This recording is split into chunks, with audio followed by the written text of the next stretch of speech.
Queridos irmãos e irmãs, vamos celebrar esse final de semana a festa de Pentecostes.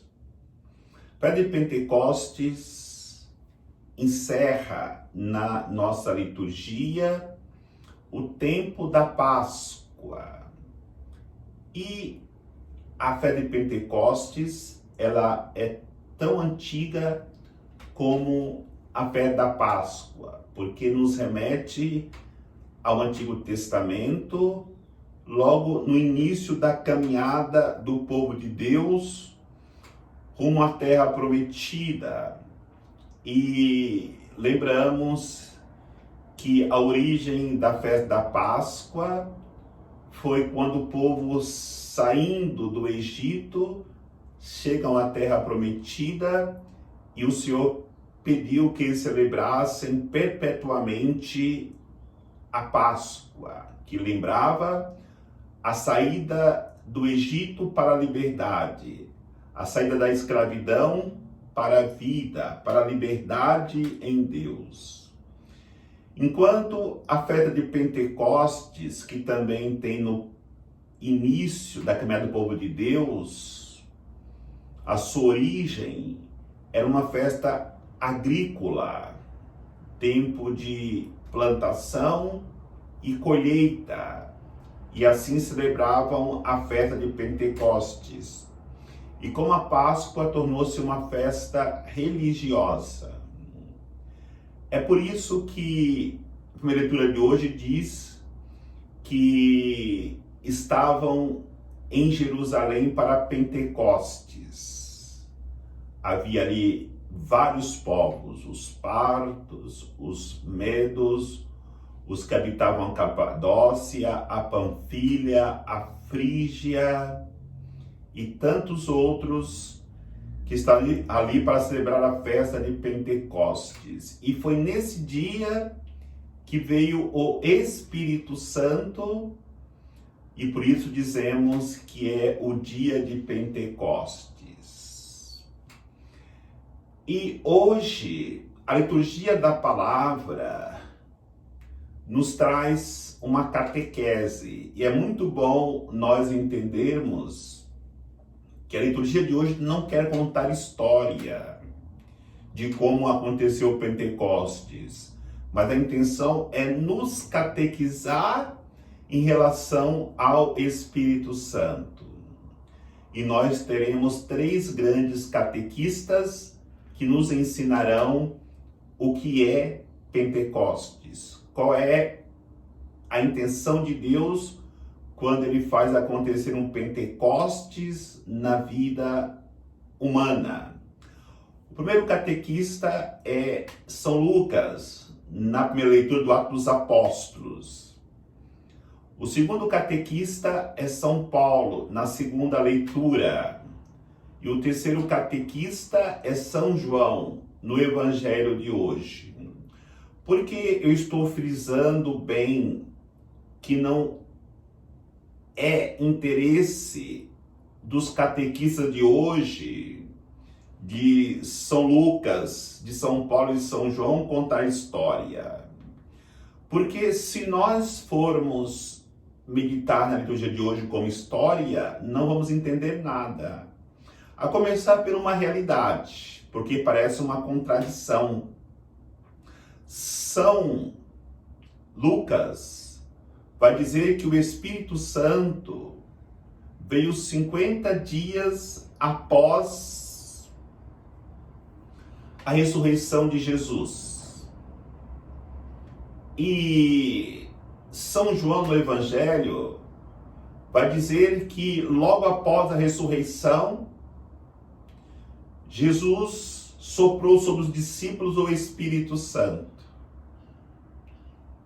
Então, entendamos isso como catequese para podermos crescer na vida espiritual. Quando São Lucas, no Atos dos Apóstolos, diz que o Espírito Santo veio como línguas de fogo e se repousou sobre cada um dos discípulos reunidos e que ali havia muitos povos, ele quer nos catequizar, nos ensinando que o Espírito Santo, ele veio para todos. Judeus, pagãos, ricos, pobres, negros, brancos, todos são chamados a fazerem a experiência do Espírito Santo. Então podemos entender algo muito importante.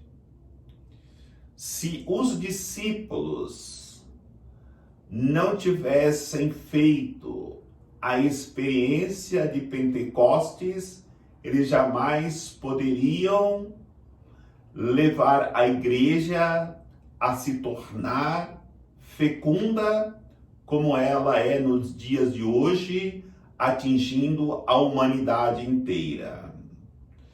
E só não experimenta a salvação que Deus nos concedeu através da ressurreição de Cristo e do envio do Espírito Santo, quem estiver com o coração fechado à graça de Deus. E olhando para a segunda leitura, quando vemos Paulo fazendo a comparação do corpo com a igreja, ele não quer nos dar uma aula de anatomia, mas quer nos ensinar a importância da unidade na igreja, na comunidade. Não só da unidade da comunhão, mas também a importância de cada membro no corpo que é a igreja. Então, quando ele fala da importância do coração e do pulmão, ou seja, quem lava a igreja e quem prega, ele quer dizer que todos são importantes para a igreja. Vamos dizer que ele fala da cabeça e do cabelo, são dois membros do corpo. Podemos dizer porta da oração ou o caminho neocatecumenal. Quais são mais importantes? Todos são importantes, todos têm a mesma importância. Então, ele quer nos ensinar, nos catequizar, que cada membro nesse corpo tem a sua importância, porque corremos o risco de, quando não vivermos esta unidade ou esta realidade de sermos um membro no corpo, podemos deixar que o orgulho entre em nossos corações e nos impeça de nos levarmos a uma experiência de salvação através da conversão do nosso coração. E o orgulho tem que ser vencido, e só o Espírito Santo pode dar-nos esta vitória, porque o mesmo Espírito age em todos. E aí entra algo que é importante nós refletirmos. Se não nos deixarmos conduzir pelo Espírito Santo, nós poderemos limpar o banheiro da comunidade e nos sentirmos orgulhosos porque nós estamos fazendo serviços mais simples e nos acharmos humildes demais. Ou, por outro lado, poderemos ser o maior pregador da comunidade e nos orgulharmos por estarmos fazendo o trabalho maior. E isso que São Paulo quer nos ensinar. Tudo que nós fizermos tem que ser com humildade, com simplicidade de coração, para demonstrarmos assim que o que fizermos, todo o corpo deve se congratular porque existe ali uma unidade, uma comunhão. Não fazemos para nos aparecer, não fazemos para nós nos vangloriarmos, para glorificarmos o Cristo que é a cabeça deste corpo. E no Evangelho, nós encontramos a catequese de São João, quando ele fala: deixo-vos a paz, dou-vos a minha paz. Então, ele fala aquilo que Jesus apresentou para eles como apóstolos, como os discípulos, a paz. E os apóstolos, após a ressurreição de Jesus, estavam trancados, com medo, inseguros. E Jesus aparece no meio deles e diz: a paz esteja convosco. Então, Jesus não estava preocupado com a situação individual de cada apóstolo, de cada um dos apóstolos, mas ele estava preocupado em formar uma comunidade. Se os discípulos não se abrissem, se os discípulos não abrissem a porta que estava fechada, a igreja estaria lá dentro até hoje ainda. E não só a porta do ambiente que eles estavam, mas também a porta dos seus corações. E eles só poderiam experimentar a paz no momento que eles abrissem a porta. Eles abriram a porta, o Espírito Santo veio sobre eles e os impulsionaram a anunciar o reino de Deus. E aí soprou sobre eles o Espírito Santo. O Espírito Santo que deu vigor para eles buscarem a vida de santidade. E é isso que faz em nós os dons infusos. Ciência, conselho, fortaleza, temor de Deus, piedade, nos conduz a uma vida de santidade. E além disso, deu para eles também os carismas, que é para trabalhar na comunidade.